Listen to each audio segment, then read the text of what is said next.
Привет, друзья! Когда партия переживает крах, она либо рассыпается на глазах, либо рождает лидера, который готов бросить вызов системе. И именно это сейчас происходит в социал-демократической партии Германии. В руководстве СДПГ можно было услышать явное облегчение. Голосование членов партии завершилось с ярко выраженной поддержкой коалиции с ХДС-ХСС. Это стало настоящим достижением для председателя партии Ларса Клинболя, который в самый критический момент в одиночку взял в преддверии 1 мая командование парадом на себя. Теперь будущий министр финансов располагает необходимой политической поддержкой для того, чтобы справиться с еще более сложной задачей, которая стоит перед ним в ближайшем будущем. Прошло всего 10 недель с момента, когда СДПГ получила, пожалуй, самое сокрушительное избирательное поражение в своей современной истории. Тем не менее, партия не опустила руки и решилась на следующий шаг. Участие в федеральном правительстве вновь становится реальностью. В рамках внутрипартийного голосования 84% членов СДПГ проголосовали за коалиционное соглашение с Христианско-демократическим и Христианско-социальным союзом. Уровень голосования составил целых 56% от всех членов партии. Это вполне уверенный показатель, особенно если учесть тот факт, что воодушевление среди простых членов партии от идеи сотрудничества с канцлером Фридрихом Мерцем остается, мягко говоря, ограниченным.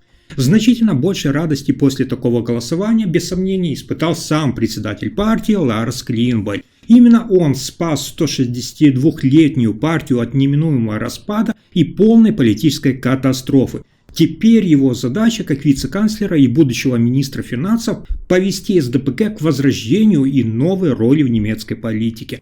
Как выразился генеральный секретарь СДПГ Матиас Мирш, комментируя результаты голосования в штаб-квартире партии в Вилли-Брандт-хаусе, цитата: «Мы можем сегодня с уверенностью сказать, что тем самым заложен прочный фундамент, чтобы при помощи качественных и эффективной политики в правительстве уже к 2029 году направить курс так, чтобы на следующих выборах в Бундестаг мы вышли в качестве самой сильной политической силы». А логичным, хотя и не автоматически гарантированным кандидатом, как вы понимаете, в канцлеры на тех выборах может стать сам Ларс Клинболь. Но давайте посмотрим немного назад. Вечер, 23 февраля, все тот же Вилли-Брандт-хаус. Когда первые экзит-полы подтвердили худший результат СДПГ за всю ее историю на выборах в Бундестаг, около 16% голосов, руководство партии спустилось из верхних этажей вниз в фойе, и руководители парламентской фракции, федеральные министры и премьер-министры земель выстроились в полукруг перед небольшой сценой, оформленной в фирменном красном цвете партии. Именно там канцлер Олаф Шольц и сопредседатель партии Заския Эскин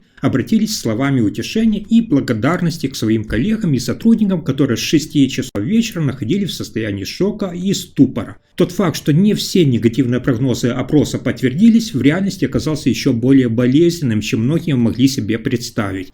На протяжении 10 минут Шольц и Эскин произносили свои речи, а затем в дело вступил, кто вы думаете, высокий и решительный Ларс Клинболь. Он уверенно взял микрофон и провозгласил себя единоличным капитаном СДПГ, которая находится в глубоком политическом кризисе. «Это ужасный вечер, это драматический результат выборов», заявил 47-летний политик, не скрывая резкости в формулировках и говоря значительно прямолинейнее, чем его предшественники на сцене. В своем выступлении он сразу же анонсировал масштабные организационные, программные и кадровые переломы. Цитата: «Я говорю здесь абсолютно четко, в СДПГ должна начаться смена поколений», заявил он. И уже в тот же вечер он отстранил от должности прежнего председателя фракции Рольфа Мюцениха. Клинболь намерен сам возглавить и партию, и парламентскую фракцию, чтобы лично вести неизбежные коалиционные переговоры с Союзом и держать все рычаги управления в своих руках. Для него это способ не допустить полного развала, не дать своей партии окончательно рассыпаться в полный крах. Кстати, Ларс Клинболь, имея для этого все рычаги, еще бы в ноябре мог бы свергнуть Олафа Шольца и инициировать замену кандидата в пользу гораздо более популярного министра обороны Бориса Писториуса.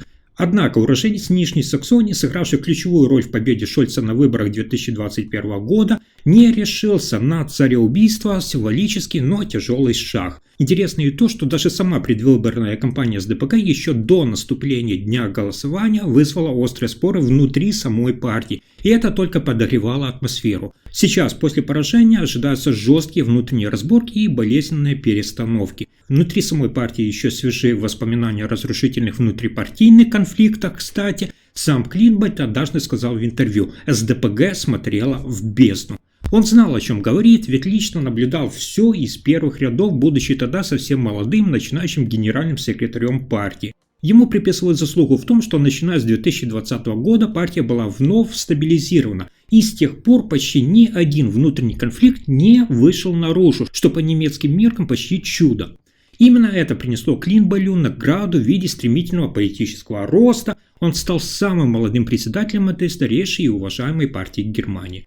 Возглавляемые Клинболем коалиционные переговоры с ХДС и ХСС неожиданно оборачиваются значительным успехом для СДПГ. Уже на этапе предварительной консультации социал-демократы четко дали понять будущему канцлеру Фридриху Мерцу: без дополнительных финансовых ресурсов новое правительство рискует повторить судьбу громко провалившейся светофорной коалиции. Реакция не заставила себя ждать. В спешном и вызывающем сомнения порядке старый состав Бундестага временно приостанавливает действие долгового тормоза.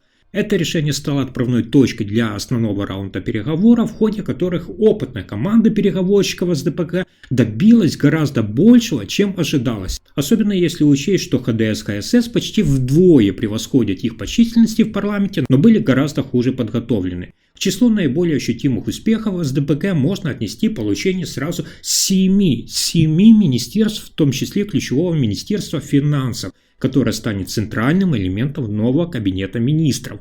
Бывший министр финансов Кристиан Линднер на собственном примере наглядно показал социал-демократам, как даже самый маленький партнер в правительственной коалиции способен диктовать условия, если он контролирует главный финансовый инструмент – бюджет. Теперь же эти ключи переходят к Клинболю. Уступки в пользу ХДС-ХСС, напротив, оказались вполне приемлемые. Особенно болезненным для левого крыла СДПГ стала договоренность об ужесточении политики в сфере предоставления убежища, но даже она не вызвала масштабных внутренних кампаний против коалиционного соглашения. Атака ХДС на немецкую социальную систему, включая пособия и пенсии, по мнению СДПГ, была успешно отбита. Министерство труда, курирующее пенсии, и Бюргергельд остался за ними. В качестве возможной кандидатуры на эту должность рассматривается прежний председатель Бундестага Бербель Бас. Однако, чтобы это стало возможным, место, скорее всего, придется уступить одному из самых уважаемых членов партии Хубертусу Хайлю. Сейчас Клинболю предстоит принять жесткие решения. Теперь официально именно он несет ответственность за формирование будущей команды из министров и государственных секретарей. Эта сложная расстановка персоналей может повлечь за собой то, что в одном пакете будет решен и вопрос будущего партийного и фракционного руководства. К утру понедельника должно быть как минимум определено, кто войдет в состав нового кабинета министров, а в полдень должен быть подписан коалиционный договор. Переговоры по этим вопросам неизбежно будут жесткими и конфликтными. От Клинболя потребуется настоящая лидерская твердость, ведь ему придется разочаровать некоторых людей, включая тех, кто долгое время был рядом с ним на политическом пути.